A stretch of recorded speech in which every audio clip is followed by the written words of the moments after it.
రోజా Selvamani arrest ఎప్పుడు?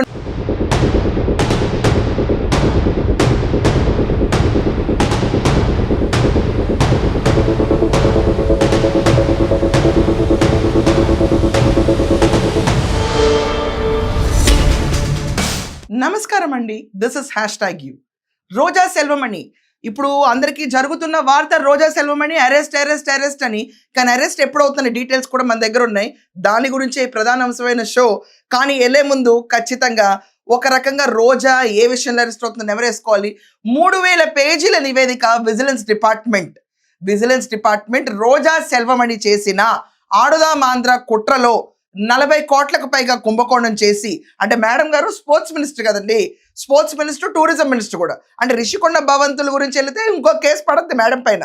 Tourism minister కింద ఎంతెంత నొక్కింది అన్నది మళ్ళీ ఖచ్చితంగా ఏదో ఒకటి ఉంటుంది.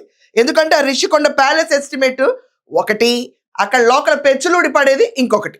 ఇది అందరికీ తెలిసిన విషయమే. నాణ్యతా పరంగా ఎంతెంత నొక్కారో అది వేరే విషయం అనుకోండి. ఇప్పుడు ఆడుదాం ఆంధ్ర కేసులో SAAP chairman Byreddy Siddharth Reddy and మనకి చూసుకుంటే స్పోర్ట్స్ మినిస్టర్ రోజా సెల్వమణి వీళ్ళపైన విజిలెన్స్ డిపార్ట్మెంట్ 3000 పేజీల నివేదిక గవర్నమెంట్కి ఇచ్చేసింది. అండ్ క్రిమినల్ కేసులు వీళ్ళపైన ఫైల్ చేయాలి. ఇదంతా కాకుండా ఎన్నో వందల మందిని ప్రశ్నించి వాళ్ళ ఇన్ఫర్మేషన్ తీసుకున్నారు. 17 ఏళ్ళు దాటితే, అంటే 16 బిలో ఉన్న వాళ్ళందరినీ సబ్ జూనియర్ కింద ఐడెంటిఫై చేసి మనం గేమ్స్ ఆడించాలి. కానీ రోజా సెల్వమణి విపరీతమైన తెలివితేటలు వాడి దీనికి ముందు 40 కోట్లు సరిపోతాయి అని చెప్పి చివరికి 100 కోట్ల దాకా తీసుకెళ్ళిపోయి ఖర్చు పెట్టామని చూపించి, దాంట్లో 16 సబ్ జూనియర్ ఏజ్ కాస్త పెంచేసి 17 పెట్టేసి 17+ ఉన్నాళ్ళే, అంటే ఎలక్షన్కి 1 సంవత్సరం ముందు డబ్బులు ఖర్చు పెట్టే రీతిలో ఆడుదాం ఆంధ్ర అని ఒక విచిత్రమైన మొదలుపెట్టి, దాంట్లో ఈ రోజా సెల్వమణి ఓటు హక్కు 18కి వచ్చే బ్యాచ్ అందరికీ కిట్లు డబ్బులు పంచిపెట్టడానికి ఒక మార్గం కింద ఎందుకుంది వైసీపీ. ఇక్కడ దాకా అందరికీ కథ క్లియర్గా అర్థమవుతుంది. ఇదంతా కాకుండా గ్రామ స్థాయిలో ప్రతి ఒక్క చోట ఆడుదాం ఆంధ్రలో ఆటలాడించిన వాళ్ళందరూ కాటికి కాళ్ళు చెప్పుకున్నాడు. ఇలా కొడితే ఎగ్గిరి అవతల బాలు బ్యాటు పడిపోద్ది, ఇరిగిపోద్ది అనే విషయం పక్కన పెడితే, ఆడిన క్రీడాకారులు ఎవరైతే ఉంటారో కాటికి కాళ్ళు చాపుకున్న వాళ్ళందరితో కూడా ఆడిస్తే వాళ్ళు దడేలు ఆళ్ళు పడ్డారు.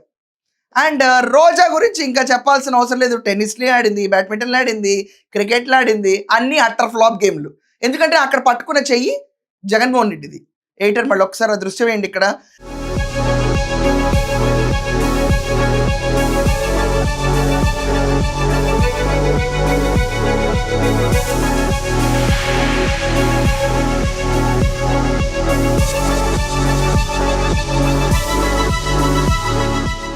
సో ఈ రోజా సెల్వమణి ఆడిన ఆట పాడిన పాట పాడకుండా రాష్ట్రం అంతటి టూరిజం మినిస్టర్ కింద డాన్సులు వేసింది. దాని తర్వాత స్పోర్ట్స్ మినిస్టర్ కింద వచ్చేసేమో ఆడుదాం ఆంధ్ర అని ఆటలాడేసింది. వెళ్ళిపోయిన తర్వాత మొన్న ఆర్కేని, అంటే ఏబిఎన్ రాధాకృష్ణ గారిని కెలికేటప్పటికి ఏమైంది, ఆర్కేని కెలికితే ఒక మామూలుగా ఉంటుందా, డిఫరెంట్ లెవెల్లో కథ ఓపెన్ అయిపోయింది. కథను ఓపెన్ అయిపోయిన తర్వాత విజిలెన్స్ డిపార్ట్మెంట్ రిపోర్ట్ కూడా అదే రోజు వచ్చింది. బతుకు బస్ స్టాండ్ అయిపోయింది రోజాది. బయట నడుగుతున్న టాక్ ఏంటంటే ఆర్కేని పెట్టుకుంటే ఇలాగే ఉంటుంది అని చెప్పి బయట టాక్ అంటున్నారు. బట్ ఏం చేస్తాం, అది యాదృచ్ఛికం, కోఇన్సిడెన్స్ అంటారు. కోఇన్సిడెన్స్లో పాపకి బయటకు వచ్చిన నివేదిక ప్రకారం యాక్చువల్గా రోజాని అరెస్ట్ చేసేది శుక్రవారం సాయంకాలం అని బయట గట్టిగా టాక్ వినిపిస్తుంది.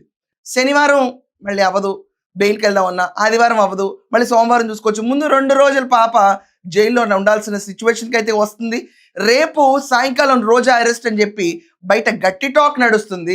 ఇదంతా కాకుండా ఈసారి రోజా జైలుకి వెళ్తే ఈ రిమైండ్లోకి వెళ్ళిన తర్వాత ఇన్వెస్టిగేషన్ పేరిట ఖచ్చితంగా 1/4 సెంచరీయో 1/2 సెంచరీయో ఖచ్చితంగా కంప్లీట్ చేస్తుంది. ఎందుకంటే వీళ్ళ ఫ్రెండ్స్, వీళ్ళ బ్యాచ్ అదే బైరెడ్డి సిద్ధార్థ్ రెడ్డి కూడా ఈ పర్టికులర్ కేసులో ఇన్వెస్టిగేషన్కి రిమాండ్కి తీసుకెళ్ళబోతున్నారు. సో రోజా సెల్వమణి అరెస్ట్ ఎప్పుడో ఎదురు చూసే ప్రతి ఒక్కరికి ఇదొక శుభవార్త. అంటే శుభవార్త అని ఎందుకన్నామంటే ఆంధ్రప్రదేశ్ ఖజానా లక్ష్యంగా దోచారు కాబట్టి ఇది శుభవార్త. ఇదంతా కాకుండా లాస్ట్ 10 yearsలో వాళ్ళందరూ రెచ్చిపోయి మాట్లాడిన అలవాటుని అలాగే మెయింటైన్ చేస్తూ ఈసారి కూడా చెప్పండి వేయండి, రోజా బయటకు వచ్చి గాల్నా కొడుకులను తిట్టింది. ఈ గాల్లో గెలిచిన గాల్నా కొడుకులు ఎక్కువైపోయినారు రాష్ట్రంలో ఎమ్మెల్యేలు. ఎన్ని మాటలంది మేడం గారు, తక్కువేం తినలా ఈ మేడం. దాని తర్వాత వచ్చి నారా భువనేశ్వరిని, బ్రాహ్మణిని, పవన్ కళ్యాణ్ వైఫ్ని అందరినీ తిడద్ది, అందరికీ వార్నింగ్లు ఇస్తుంది, హెరిటేజ్లో పాలు పితుక్కుంటున్నామంటుంది. అసలు రెచ్చగొట్టు వదిలేసింది నన్ను ఎందుకు అరెస్ట్ చేయరు మీరు ఎవరని. మీ కెపాసిటీ ఇంతేనా, మీరు నన్ను అరెస్ట్ చేయలేరా, మీకు ఎంతకంటే సీన్ లేదా అన్నట్టు కూటమిలో ఉన్న ప్రతి ఒక్కళ్ళని కదిపి పెట్టింది.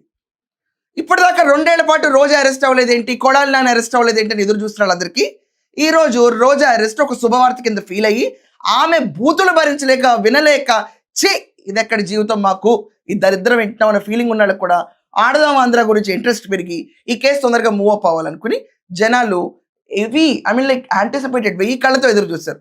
సో ఆ శుభదినం శుక్రవారం సాయంకాలం అంటున్నారు.